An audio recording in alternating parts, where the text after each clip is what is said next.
കാണൂ നിങ്ങളുടെ ഇഷ്ട പരമ്പരകൾ എക്സ്ക്ലൂസീവായി സൺ നെക്സ്റ്റ് ആപ്പിലൂടെ തികച്ചും ഫ്രീ ആയി. ഇപ്പോഴേ ആപ്പ് ഡൗൺലോഡ് ചെയ്യൂ.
ഞാനല്ല സുഗന്ധി ഭായിയെ രക്ഷിച്ചത്, സാക്ഷാൽ കൊടുങ്ങല്ലൂരമ്മയാ.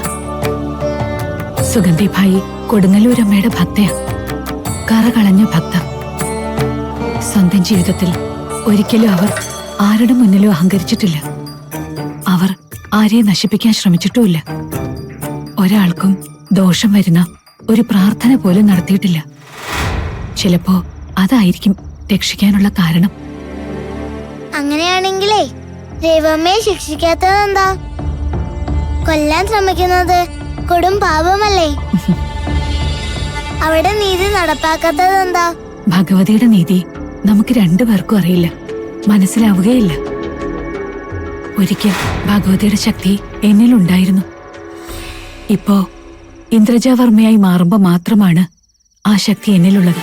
ശക്തി കിട്ടുമ്പോൾ അമ്മയ്ക്ക് ശേഖരൻ തമ്മിൽ ഇല്ലാതാക്കിക്കൂടെ? അതിന് ഭഗവതിയുടെ കൽപ്പന വേണമല്ലോ. സ്വയം തീരുമാനമെടുക്കാൻ നമുക്കാവില്ലല്ലോ. അങ്ങനെ ഒരു കൽപ്പന വരുന്നതുവരെ നമുക്ക് മേഘക്കീറുകൾക്കിടയിൽ കാറ്റായും നിഴലായും കഴിയാം. ആത്മാക്കളുടെ സഞ്ചാരം അങ്ങനെയൊക്കെയാണ് കുഞ്ഞെ.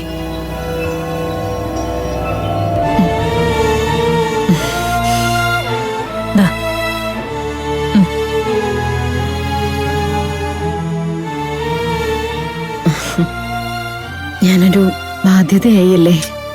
ഒരിക്കലുമില്ല. ഞാൻ മരിച്ചാ മതിയായിരുന്നു, ആരെയും ബുദ്ധിമുട്ടിക്കാതെ. പ്രവീണെ, അത് കഴിച്ചേ. പ്രവീണ ഒരിക്കലും ഞങ്ങൾക്കൊരു ബാധ്യതയല്ല. മരിക്കാൻ പോകുന്ന നിമിഷത്തിൽ പോലും ദേവേട്ടന്റെ നന്മ ആഗ്രഹിച്ചില്ലേ പ്രവീണ?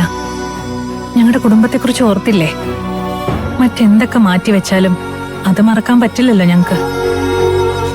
എന്നാലും ഞാൻ ചെയ്ത തെറ്റുകളൊന്നും മാഞ്ഞു പോവില്ലല്ലോ. തെറ്റിന് ശിക്ഷ വിധിക്കാൻ നമ്മളൊക്കെ ആരാ പ്രവീണെ? കുറ്റങ്ങൾ ഏറ്റുപറഞ്ഞ് പശ്ചാത്തപിച്ചു കഴിഞ്ഞാ അയാളോട് ക്ഷമിക്കണമെന്നാ ഞാൻ പഠിച്ചിട്ടുള്ളത്. പ്രവീണെ ഞങ്ങൾ നോക്കിക്കോളാം. ഒരിക്കലും എന്നോട് ക്ഷമിക്കില്ല എന്നാ ഞാൻ കരുതിയത്. പക്ഷേ നിങ്ങൾ എന്നോട് ക്ഷമിച്ചു. എന്നെ കുത്തി വീഴ്ത്തിയത് എന്റെ സ്വന്തം എന്ന് ഞാൻ വിശ്വസിച്ചവനായിരുന്നു. ഇനി എത്ര കാലം ജീവിച്ചാലും അതിന്റെ വേദന എന്നിൽ നിന്ന് മാറില്ല. ഞാൻ കൊടുത്ത സ്നേഹത്തിനെയാ അവൻ കുത്തി വീഴ്ത്തിയത്. അവനിതോടെ രക്ഷപ്പെട്ടെന്നാണ് ആന്റി കരുതുന്നത്?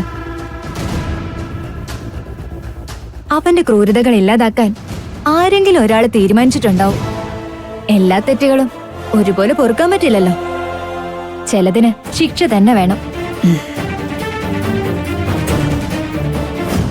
അനനിക്ക് എന്നോട് എന്തോ കാര്യമായിട്ട് സംസാരിക്കാനുണ്ടെന്ന് പറഞ്ഞു. അതെ, അതിന് ഐശ്വര്യ വിളിപ്പിച്ചത്. എനിക്ക് ഹേമന്തിനോടൊന്ന് സംസാരിക്കണം. അതിന് ഐശ്വര്യ ഒരു വഴി ഉണ്ടാക്കി തരണം. അതിന് നിങ്ങൾ തമ്മിൽ ഇനി എന്ത് സംസാരിക്കാൻ? ഞങ്ങൾക്കിടയിൽ ഒരുപാട് പ്രശ്നങ്ങൾ ഉണ്ടായിട്ടുണ്ട്. പക്ഷെ എത്ര ശ്രമിച്ചിട്ടും ഹേമന്തിനെ എനിക്ക് മനസ്സിൽ നിന്ന് പറിച്ചു കളയാൻ പറ്റുന്നില്ല. സ്റ്റിൽ ഞാൻ ഹേമന്തിനെ സ്നേഹിക്കുന്നു. ഭ്രാന്തുണ്ടോ നിനക്ക്? ഇതെന്ത് പ്രണയോ? അയാൾ ഒരു ക്രിമിനലാ. ഇത്രയൊക്കെ ആയിട്ടും നിനക്ക് അയാളോട് ഇഷ്ടമാണോ? എനിക്കറിയില്ല. നമ്മുടെ മനസ്സ് നമ്മളോട് ഡിമാൻഡ് ചെയ്യുന്നതാണല്ലോ നമ്മുടെ ഇഷ്ടം. ആ ഡിമാൻഡ് ചെയ്ത മനസ്സിനോട് അയാൾ ചെയ്തതൊക്കെ അങ്ങ് പറയായിരുന്നില്ലേ? സ്വന്തം ശരീരത്തിലെ ഒരു അവയവം മുറിച്ചു മാറ്റാൻ പോലും മടി കാണിക്കാത്ത ഒരുത്തനാ. എന്നിട്ട് വീണ്ടും എങ്ങനെയാ അതൊക്കെ മറക്കുന്നേ?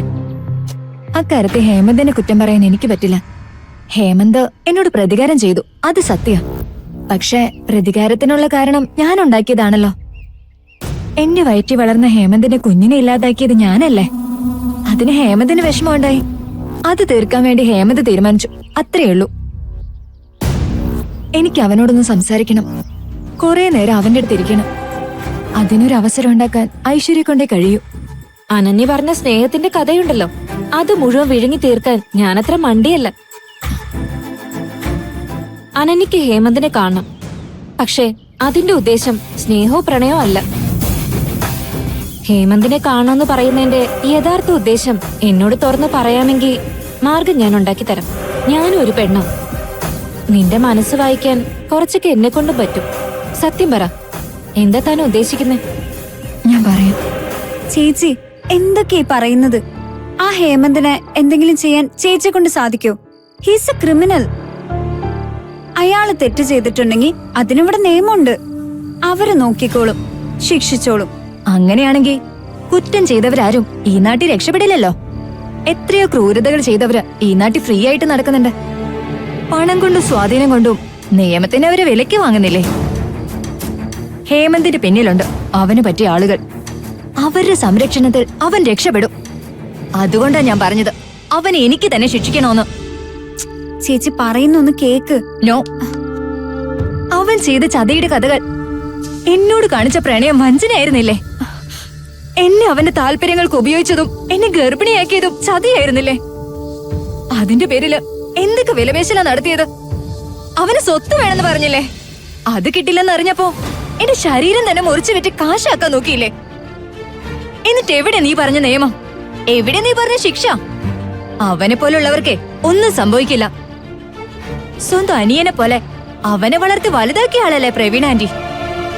അവരെ കുത്തി വീഴ്ത്തിയതിലും വലിയൊരു തെറ്റ് വേറെന്തെങ്കിലും ചെയ്യാനുണ്ടോ?